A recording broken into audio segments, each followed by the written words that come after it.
4 reasons why your weight is stuck and you're unable to lose any unhealthy weight.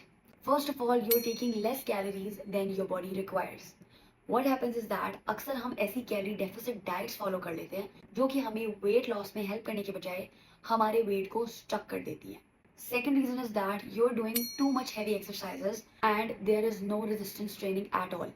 जब आप बहुत ज़्यादा cardio करते हैं या कोई भी हैवी एक्सरसाइज करते हैं तो अक्सर हमारा मसल बर्न होना शुरू हो जाता है जिसकी वजह से हमारी इम्यूनिटी वीक हो जाती है. और जब आप स्ट्रेंथ एक्सरसाइज नहीं करते, रेजिस्टेंस ट्रेनिंग नहीं करते, तो आप अपने मसल के बिल्डअप के लिए कुछ भी नहीं कर रहे.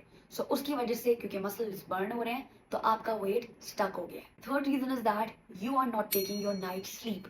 Night sleep is very important for a good weight loss journey.